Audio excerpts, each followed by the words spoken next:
Strategies in the gym is very similar to what you do in the bedroom. In this episode, we're going to unpack those strategies and learn what is the intimacy tracking workout. I'll see you on the inside.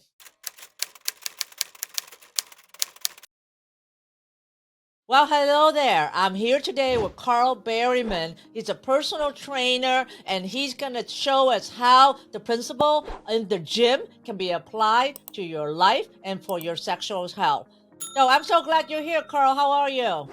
I'm doing fabulous, Anne. Thank you so much for having me. I've been really looking forward to this. Oh, awesome. Plus, we have a lot of topic to talk about today. So first off, let's just get right down to the topic here. And one of the topic I really want to center on is how you overcome ED with sexual fitness. Okay, so for me, and I know there's a lot of men that experience this too and may not talk about it, just how anxiety inducing sex can be.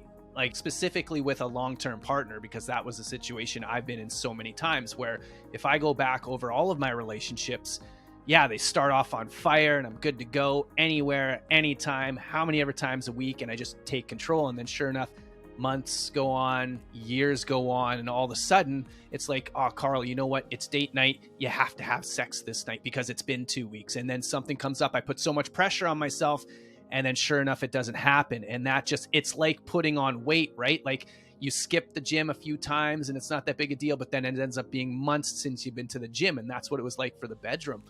So for me, I started to think about, because I was able to make a really radical transformation with my body in a very short period of time using very basic principles. So I said, like you said, Anne, what can I take from inside the gym and just apply it in the bedroom? Like it's the same thing. Like they're both workouts as far as I'm concerned. So I said, okay, well, when I'm really struggling to get to the gym and I don't feel like going, the one thing that really helps me go every time is just to tell myself, go have a nice relaxing workout. Don't worry about lifting a ton of weight. Don't worry about going super fast in your circuits.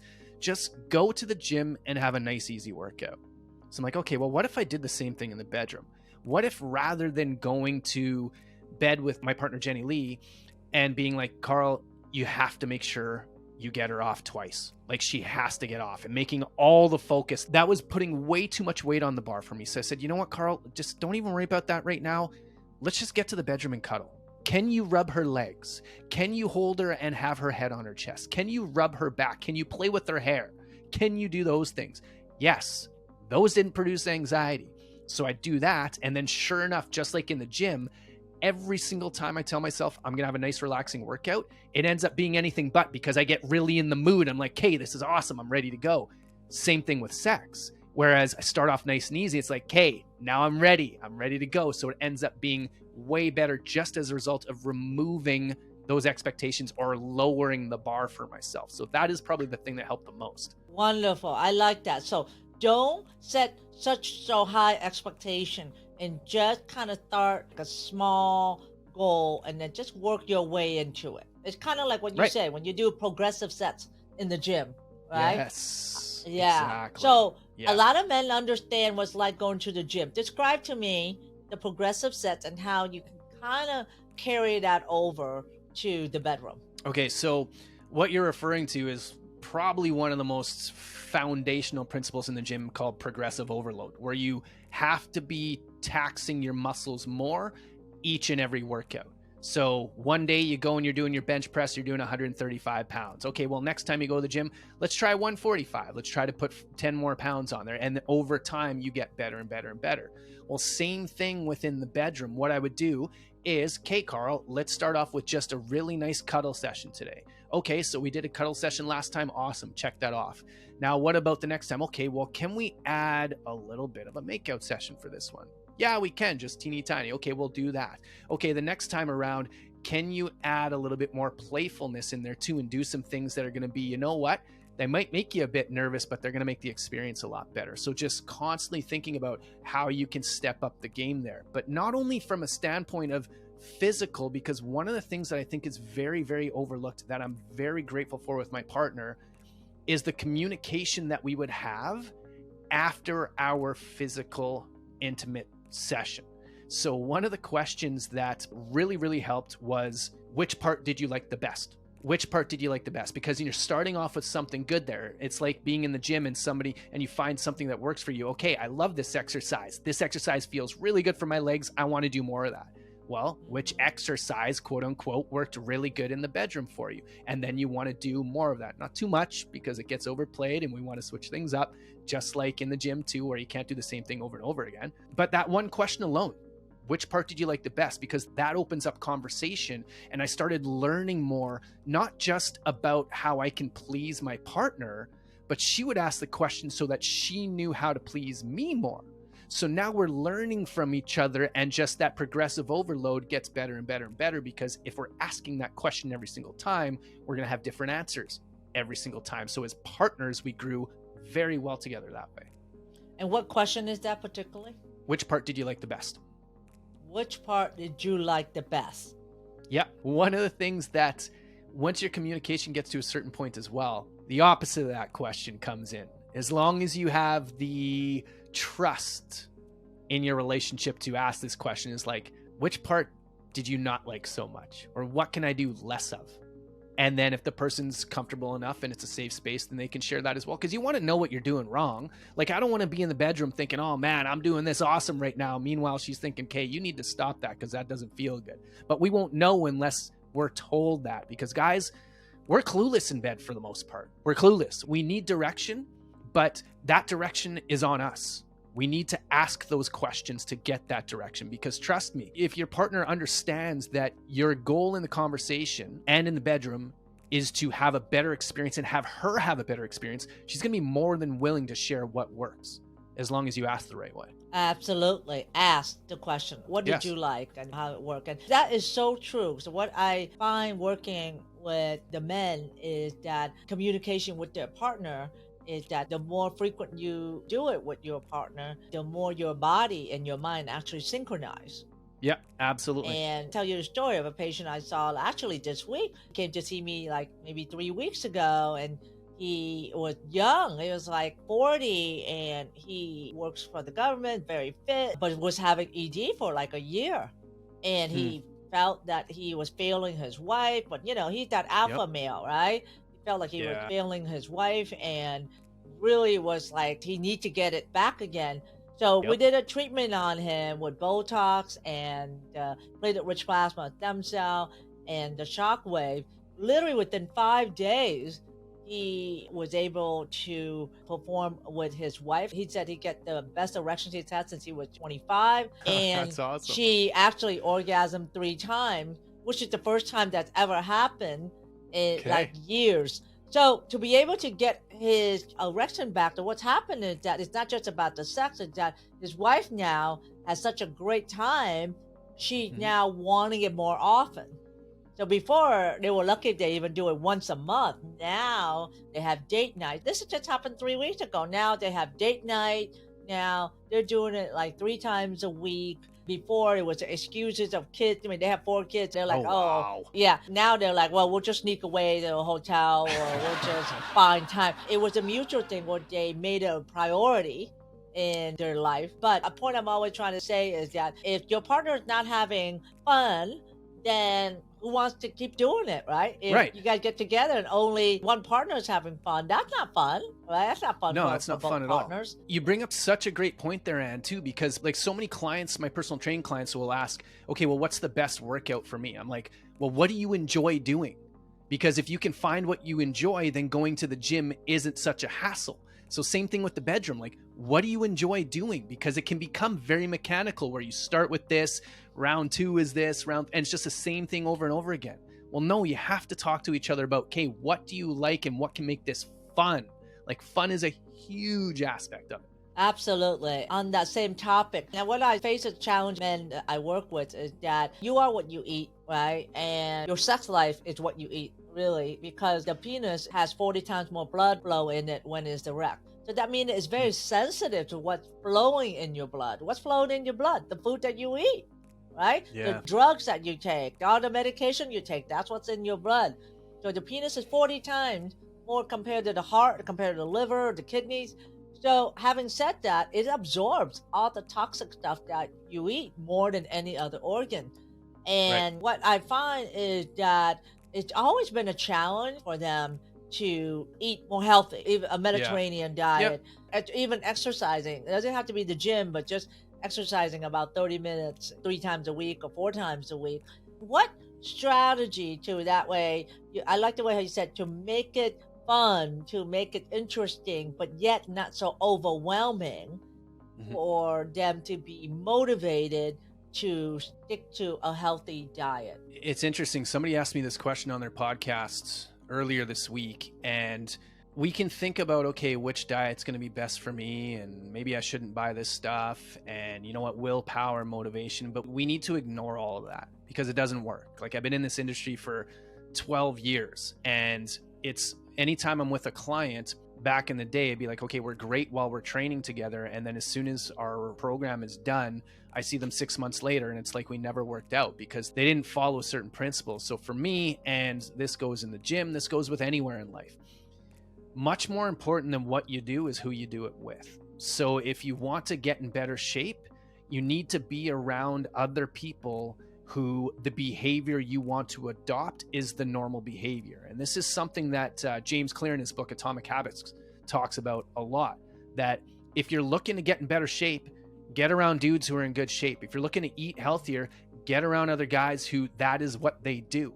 Like a lot of the guys that I hang out with, I'm fortunate because I'm a trainer and I work at a gym, but I have had clients where I have a lot of lawyer clients for some reason over the years. And a lot of lawyers, it's like, yeah, once they make this a part of their lifestyle and they're around other people that are doing the things that they know are going to keep them healthy and they're not doing it on their own, that is when the success habits start to stick. So even when they're not motivated, it's like, I've got so-and-so and so-and-so waiting for me at the gym, I got to go, or the basketball court, or whatever it is. I don't care. I definitely recommend lifting weights because so much of our health deterioration later on in life is a result of the muscle mass we lose. So you need to be doing something to maintain and building muscle, but making sure that you have the right people in your life that are going to encourage and solidify the habits that you want. That's where it starts for sure, is the people.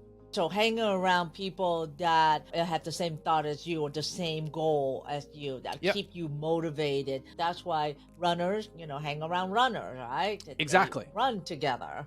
Right? Yep. Yeah. CrossFitters. Like, I've never done CrossFit for my own reasons, but CrossFit became huge for a reason because it provides people a place where they have similar goals and they build kind of like tribes. They build communities. So you need to be part of a community. If you're not part of a community and you're doing it on its own, it's very likely you're just going to slip back right to where you were because you have nobody else holding you accountable. And when you're doing it only for you, it's not going to work. Well, how would you put that in the diet wise? You suggest doing it with somebody who is eating healthy as well? And for men, that's hard. Men like to kind of like, oh, I can do it myself. And you're right. My patient says, well, my family is not eating healthy. They eat this, so it's hard for me to kind of eat healthy as well, too. I can see that. I can see that. And I've seen that so many times with men. But here's the thing with men that I find, and this is how it's worked with me. One of the things that really, really shook me up that one of my coaches told me back in 2017 is he made me realize how much I was lying to myself. He made me realize, okay, Carl, like, let's go over this, let's go over that. It's not the behavior that you're engaging in and the excuses that you're using. That's not okay.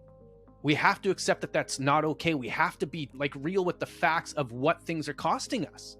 Like, think about it, like, sure, okay, you go a date, let's go back to the bedroom. You go 1 week without the date night happening. It's not a big deal.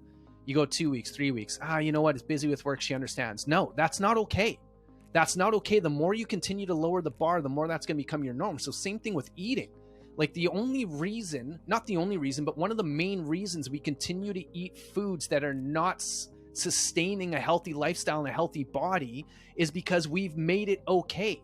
And we've made it okay by lying to ourselves about it. When you go and you make a poor nutritious habit, you have to realize what that is, like a nutritional choice. You have to realize what that's costing you, but you're never going to realize what it's costing you if you don't take that. It's like, imagine trying to lose weight, but you're too scared to step on the scale and you're too scared to look in the mirror because you know that you're not going to like what you see. Well, we need to figure out as men, how do you get true, or how do you get awareness of the facts of what your behavior is actually doing to you? And that's really simple. You just write it down. You write it down. You take some type of assessment that lets you know, okay, I am really messing things up here. We as men and as human beings, really, we're always going to be way more motivated by the stick than the carrot. It's not going to be losing weight that's really going to get us to keep our nutritional habits going. It's going to be the embarrassment of what it looks like walking around as a man who A, can't get it up because his body can't sustain it, or that his wife or his partner is embarrassed to be around, who can't keep up with his children because he has to hit snooze and he keeps telling himself he can't make the healthy choices he wants. Like when you say that, what you're saying is, I don't care about my family. That's what you're saying. And until guys realize that, they're going to keep making those horrible choices. I love that. I love that because we're more motivated to help other people and sometimes even ourselves, Absolutely. right? And that we're more motivated by fear. Like Tony Robbins said, we're motivated by pleasure or by fear. And sometimes fear probably is a bigger motivator. Like you said, fear of being not keeping up with the family, fear of not being respected. So that's powerful in thinking that way. And maybe that's something that our audience can take note of, that as well as me when I talk to my patient as well too, because the goal of getting to pleasure, which is, well, being more healthy, not having to take your diabetic medication, not having to take your blood pressure medicine, it probably doesn't work as well. All right? That's more pleasure goal-oriented rather than fear-oriented. I love that. Now, tell me about the intimacy workout tracking. So one of the things when Jenny Lee and I got back together, the way we would both, and I realized not too long ago, she actually did this too, and I didn't even know it, which was awesome. But we just didn't want to become roommates again, because that was the real problem when we broke up. Like, whether it was physical or even other types of intimacy, that was pretty much gone. There was no animosity in our relationship or anything like that. We've just become friends who are living together, and that's not what we signed up for. So when we got back together, I'm like, okay, I can't let this happen again. So what was I doing in the gym that allowed me to make sure I was making progress and make sure I was doing the things that actually moved the needle in the right direction? How could I know that for sure without guessing, without thinking that I know what I'm doing? My workouts, I wrote down the weights I was doing. I wrote down the number of sets. I wrote down the number of workouts I was doing per week. That way, if I had an off week, it's like, oh, you were supposed to do 5 this week, Carl. You only got in 4. Where did I go wrong so that that doesn't happen again? So then I started doing it with intimacy. Going back to that question we talked about where you ask the question at the end of it, okay, what do you like that I do? And it could be outside the bedroom too. For example, I know that Jenny Lee loves when I hug her from behind. Like a face-to-face hug is awesome, but say she's in the kitchen just grabbing tea or cooking or whatever, and I go up behind her and I wrap my arms around her, I know she feels super loved when I do that. So what I would do is I have an app on my phone, and it says, I've got 4 things that I track with Jenny Lee right now. I've got, actually, I don't want her to know what they are, but it doesn't matter. I've got 4 things like that I track that I have to do a certain number of times per week. And then at the end of the day, just like how I'm tracking a whole bunch of other things in my life, I'm like, okay, did you do this for Jenny Lee? And then, for example, yesterday I look at it, I'm like, there's something I'm supposed to do 4 times. And I only had it done once by Thursday. I'm like, oh, okay, you got to step up your game. So I got in 2 reps of it yesterday. And now I know for the rest of the week, I'm going to be good to go. So I'm tracking the ways that I know Jenny Lee feels loved physically, because physical touch is a big thing for her. I'm tracking those and writing them down to make sure that I'm doing that. And most importantly, that represents me being the partner that I want to be. And that's one thing that I really wanted to talk about really quickly with regards to what we were just talking about in terms of when we think about changing our nutritional habits or our workout habits, and we think about it from a perspective of what we want to do, that's not really going to work. You got to think, hey, what kind of man do I want to be? Is what I'm doing representing the man that I want to be remembered as being? So if I want to be the type of man that Jenny Lee says is an amazing partner, that inspires her, that helps her become a better human being, what am I going to have to do in order to do that? And then I track those things to make sure they get done on a weekly basis. How do you track what kind of man do I want to be? What metrics do you put down that follow that thought? Okay, so for me, it's really simple. I have an acronym that I use, and it's called the PREP work, PREP. And it stands for purpose, health and fitness, relationship, health and fitness, emotional health and fitness, and physical health and fitness. Inside of each of those categories, I have 2 things that I need to do. 2 things. So say, for example, let's go with physical health and fitness. I have to train at the gym 4 times a week. So that is what I train there. And then inside of physical health and fitness, I have the nutritional component too. So for there, I know for me, what makes or breaks whether I eat well or not is food prep. So I have to do food prep 3 times a week, because if I have food prepped, I won't be ordering in. I won't be putting stuff in the oven that I don't need to put in the oven. I have healthy food prep. So those are the 2 things that I track. And so I figured out what I call are my critical compounding commitments. Those little things, those little behaviors that may not have a massive impact right now, but over time they lead to huge changes. And so I have that in all 4 areas of the prep work. And then I track those literally in an app called Done. It's a free app on my phone. And every single day I'm looking at where am I at in the prep work? Because if I can tick all those off every week, that is me being the Carl that I know I need to be for myself and for the people I love. And the app is called Done, D-O-N-E. Is that D-O-N-E. app? Yep, D-O-N-E. Oh my goodness. That's it. It's essentially a checklist, right? It's just that a you checklist. check off daily, right? Yep. Awesome. Absolutely. But your list of things could be different than somebody else's list of things. You have 4 categories. P Yep. is physical fitness, right? Yep. And R is what? Relationship. Relationship. E, Emotional. emotional, and the other P is Purpose. okay. Gotcha. So Yep. it could vary. It could be just one metric or whatever that you can put in those Yep. 4 groups. I see. I love that. I love the part where you have 4 things that you checklist with Jenny that you try to do, and if you don't do Yeah. it, you try to catch up to it. Yeah, absolutely. Which could be like, hey, I love you, just saying I love you, a hug, Yep. or a kiss, or Yep. just bringing over water. I know that with my husband, like a hug and telling him I love him is important. Even though we've Yeah. been married for 30 years, it's still important. Yeah, it's still, It's absolutely. you think that you've been together 30 years, kind of taken that you love each other, but sometimes you have to verbalize it. Absolutely. And show it as well, because we're so busy with our lives. And even though my husband and I own the same business and we're in the same office, we won't even see each other the whole day. His office like 10 feet away from my office, but we would see glimpses of each other in the day. So that's pretty powerful. So guys, it's called the Intimacy Workout Tracking. I love it. You can do it in the free app called Done. And that could be anything. And just ask your partner, what do you like? Yeah, what is it you like?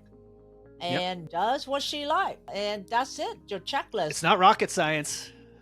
No, but it's all come down to communication, right? Absolutely. And awareness. Yeah, and unless somebody brings it up, you don't know. So you don't know what you don't know. I love that phrase. You don't know what you don't know, because unless we bring it up like today, then you're like, oh, that makes sense. Maybe you might like me to bring home, I don't know, roses or a bouquet once in a while. That would make her happy. In fact, I didn't realize I like flowers too until one of my friends gave it to me for my birthday. And I'm like, I really love the smell of flowers. I like the color in my house. And I'm like, I make it a priority for myself to get flowers every week to put it in my kitchen. That's awesome, man. Such a good idea. Yeah, so I know that, sometimes I want to focus on, relationship.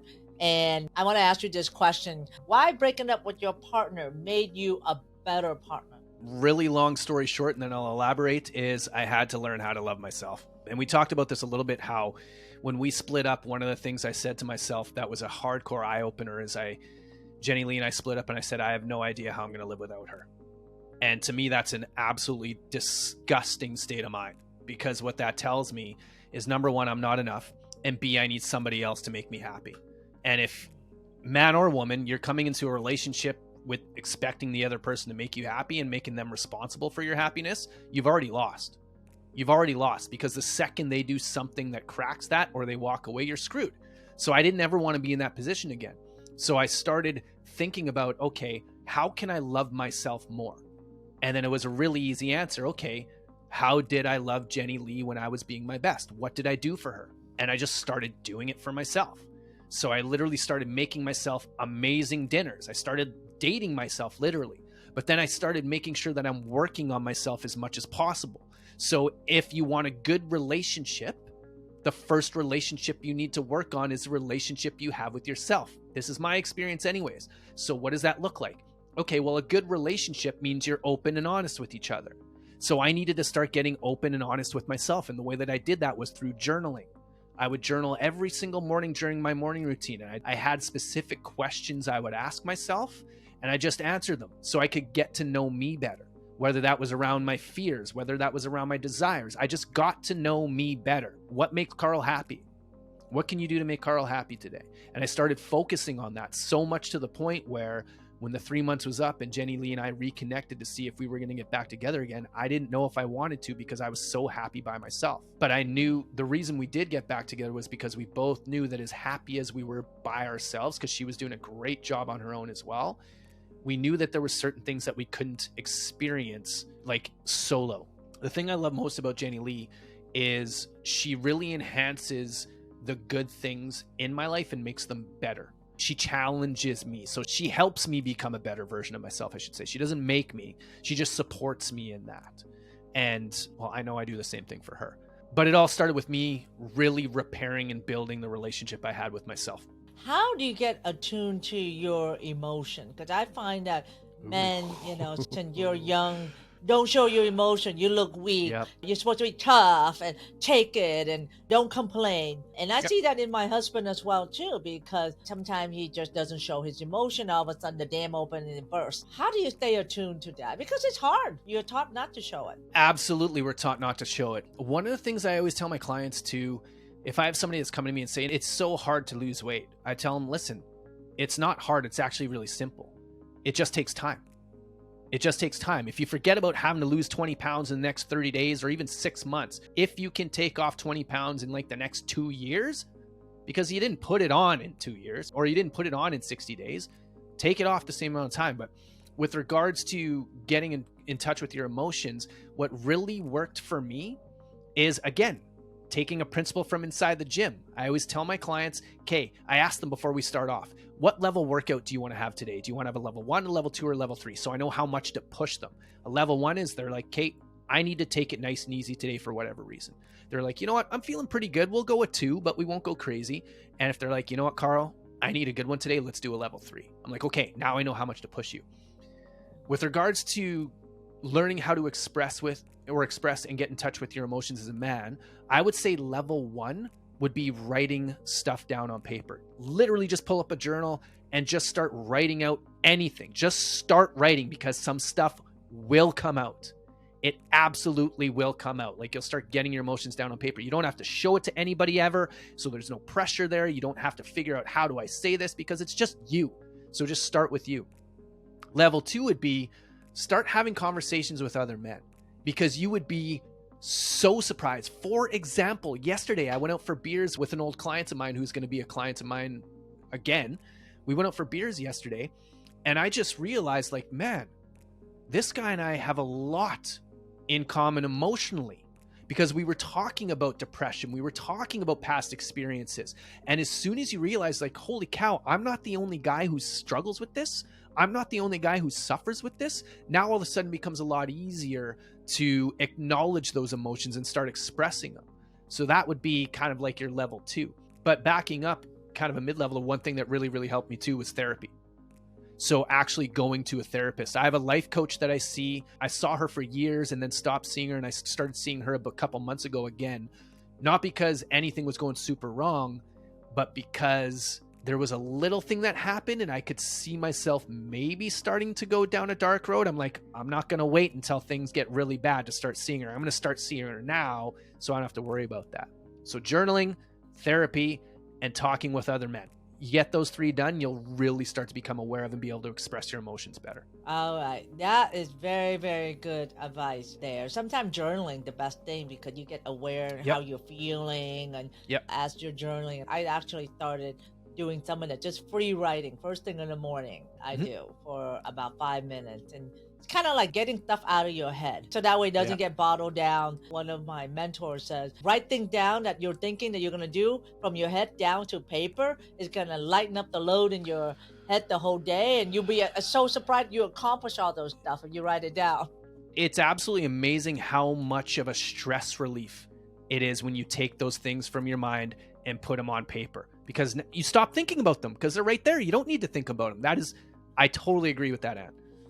Now, I wonder if we can do that for men when you're thinking, oh, okay, date night, gonna make this special. Can they kind of put those checklists down on a piece of paper so that way it's not in their head? Because I know sometimes, it's like, oh my God, all right, I gotta perform tonight, make sure I'm firm enough, make sure like you said, like I have to satisfy her.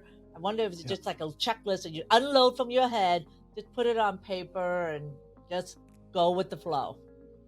That could definitely work. Absolutely. But there's only one way to find out, and that's you got to try it. So you got to try it. Works for you. Because what works for me, like same thing in the gym. I'll never have one workout for every single client, because some clients like some things, some people like other things. So I have to tailor it to them. Same thing with us men. Like you have to figure out what works for you, and you're never going to figure it out if you don't get in the reps. You got to try something, say, oh, I don't like that, I'm not doing that anymore. Oh, I'm trying this one over here. Oh, that was really good. She really liked that. Okay, so I'm going to write that one down and make sure I get back to that more. So we just got to figure out what works for us, but that won't come without doing the reps. So most of your clients are men, I assume? No, most of my clients are women. The vast majority of my clients are women. That's starting to change now, actually. Right now I'm about 50%. But over my career, I would say it's been 80% women, 20% men, because men are too stubborn to ask for help. You're right. So they're too stubborn to ask for help. Well, a lot of them are like self-reliant, it's like I'm independent, I can do this myself. And some of them actually asked me, oh, can I do the injection that you do myself? The injection that I do in the office, and they wanted to treat themselves too by injecting themselves with Botox or with the stem cell. And I go, well, it's involve a lot more than just injecting yourself, but they managing their ED for like 2 decades. They feel that they can do it themselves, but they don't realize that taking ED medication is not treating your ED. Taking medication is just band-aiding your ED until your ED gets worse. And they're actually proud that, hey, I'm going up on the dose of the ED medication and I'm okay. I don't have any ED issues. And they're still seeking that holy grail that, okay, what am I going to do to make this better and make this better? Where if you just kind of go get the right advice from the right people, you can be on the right courses.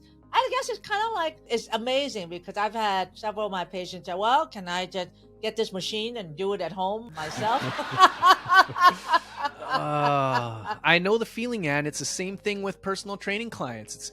They learn a couple exercises. They're like, oh man, I can do this on my own. I'm like, well, you could, but there's a whole bunch of other stuff that we need to go over, because it's not that people don't know what to do for exercise and diet. It's just that they're not doing it. And until you can figure out that, like you said, the Band-Aid, unless you can figure out the underlying cause of why you're not doing the things that you know you need to do, then it doesn't matter what kind of Band-Aid you get, because it's never going to solve the problem. You could solve it temporarily, but then it's going to come back. So what is the underlying issue that is keeping you from performing the way that you want to perform in the gym, in the bedroom, in the kitchen, wherever? Figure that out first. So let me ask you this. What do you think is the number one underlying cause why people find it so hard to lose weight? I'm going to talk from my personal experience. My personal experience wasn't a weight loss thing, because I didn't need to lose weight. I just needed to get in better shape. So the number one thing that kept me from getting in shape, I've already talked about, was that I was not truthful about the facts of what I was doing and where I was. Because I was going, like, I taught classes 9-10 times a week. And so I was in good shape, relatively speaking, but had I been taking pictures on a week-to-week basis like I started doing after I realized I hadn't been going anywhere, I'd be like, okay, I'm seeing some improvement here. Excellent. I'll keep going. Oh, there's no improvement here. Okay, well, that's 1 week, no big deal. 2 weeks in a row? No, I need to switch something up. I became aware of the facts of my reality. So what keeps people from doing what they know they need to do and making the change that they know is we just continue to lie to ourselves. We continue to lie to ourselves because we're not tracking those things that we know are important to us. Are you a good husband? Yes or no? Oh yeah, I'm a really good husband. I do this and I do that. Oh really? When's the last time you talked to your wife about how she would rate you? And do you know the things that you need to do in order to be a good husband? Yes or no? If you can't answer the question, do you know what you need to do physically as a husband to be a good husband? then you're just guessing. And if you're guessing, you're probably wrong. Interesting. I like that. I like that. So, on that note, from your relationship with your girlfriend, to make her feel loved, wanted, heard, and sexy. Okay, so making her feel wanted. I know. So actually, one of the questions I asked her this question this morning, and this is a really good one. A podcast guest of mine, we were talking about masculine and feminine relationships. And one of the questions that her and her husband asked that I've now adopted is, what do you need from me today? So I'm up really early going to train clients. So I trained a couple clients this morning in home, and then I go to my gym and I train clients there. In between, I called Jenny Lee on the phone. I said, hey, what do you need from me today? And she said, love and support. So I asked her, okay, well, what does that look like for you? And she's like, you know what? I'm still waking up. I'm not sure, but I know what that looks like for her. So I know as soon as she's done work at 4:30, what love and support is going to look like for her is making her a fun dinner, helping her relax after a long week, having a nice happy hour. It's beautiful here in Winnipeg today, so we're going to go on the patio. I'm going to whip up the barbecue, and that's what loving and supporting her is looking like. So loving and supporting her is making sure that when she is done work, the responsibilities she has for the rest of the evening are non-existent. I want to take care of that. So that is loving and supporting her. So in terms of making her feel sexy, that's easy. That's just like with the touches, with the eyes, with the pulling the hair back, and just that little gentle kiss on the neck. Like, what did I used to do when we first started dating? Because she felt super sexy then. I can just keep doing that stuff. It's super easy as long as I know to look for it. And I'm asking myself those questions on a continual basis. I love that. Remember what it's like when you were dating. What were you doing? It enhances a relationship. And oftentimes when you're in a relationship or you're married, you kind of neglect that and you take things for granted. Yep. And when it's time, it's like, okay, let's get down to business instead of spending more time in, right? Spending more time in courting and foreplay, you know. And oftentimes that helped also in for men getting erection and for women getting aroused, because you got to spend time warming up and getting to that phase. And women takes about 20 minutes to really get there, you know, which is a lot longer than men as well too. Oh yeah, we're 2 seconds. I love that. Sometimes it's all it takes. So on that note, where can our audience find more information about you, Carl? I would go to anywhere you can listen to a podcast. My podcast is called Inspired by Impact, and that is dedicated.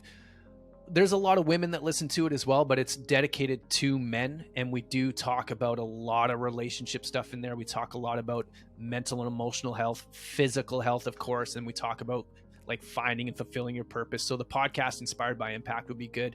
Or on Instagram, if anybody's on Instagram, I'm at Ignite the Impact. That'd be the best place to find me. But the podcast Inspired by Impact, that's definitely where I'd recommend people go first.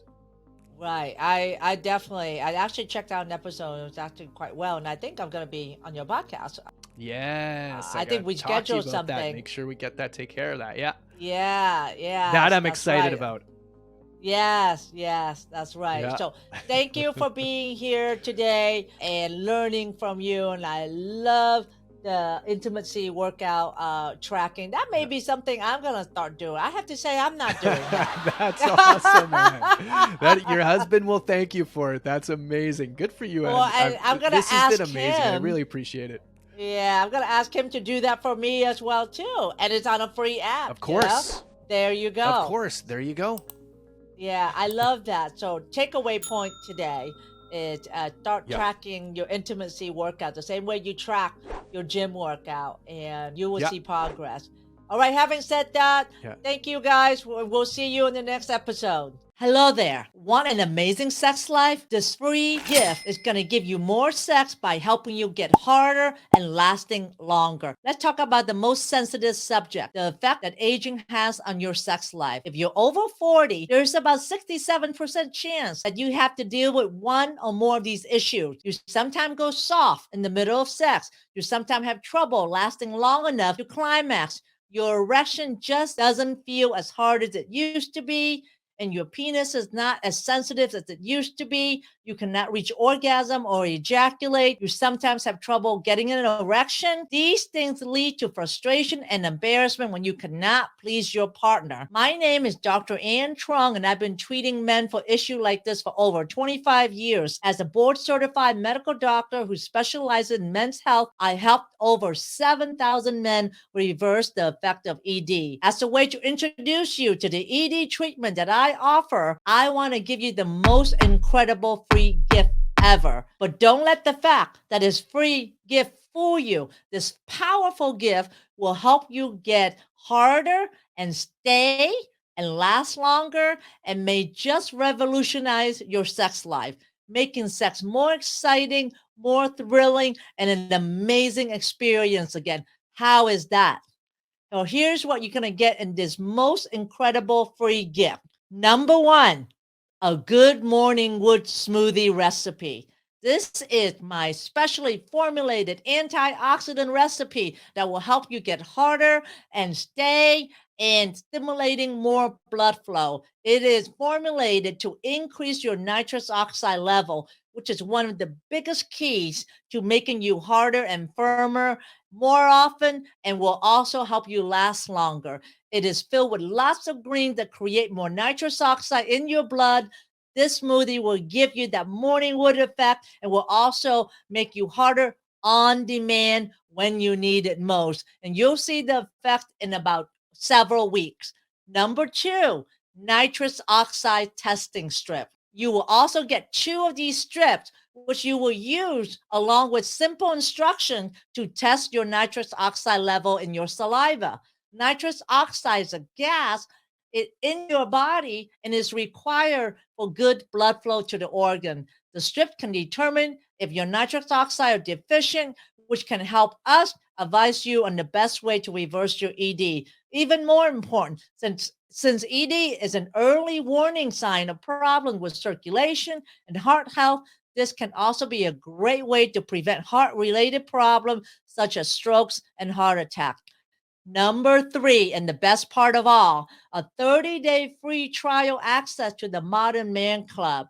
As part of our mission to make men hard again, we launched the Modern Man Club as a way to provide education and support to a community of men who's on the path to reversing their ED, with pre-recorded and live session being offered every week. I will help men regain sexual health through training, support. I will be there all the way with you to hold your hand through, so that way you can overcome ED and have your best sex life. Members rave about this session and the sense of community they gain by being a member of the Modern Man Club. And all you have to do is to say maybe to this offer.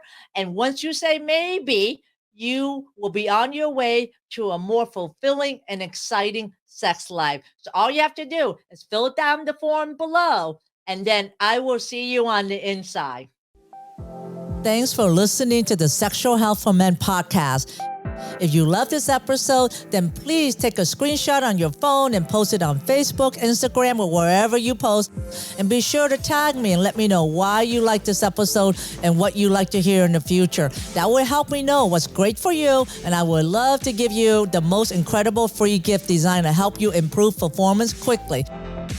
Go to my website at sexualhealthformenpodcast.com to get the book, The 5 Common Costly Mistakes Men Make When Facing ED. I would appreciate it if you subscribe, leave a review on Apple Podcasts or wherever you listen, and just know that you can have sexual vitality for life. I appreciate you. Until next time.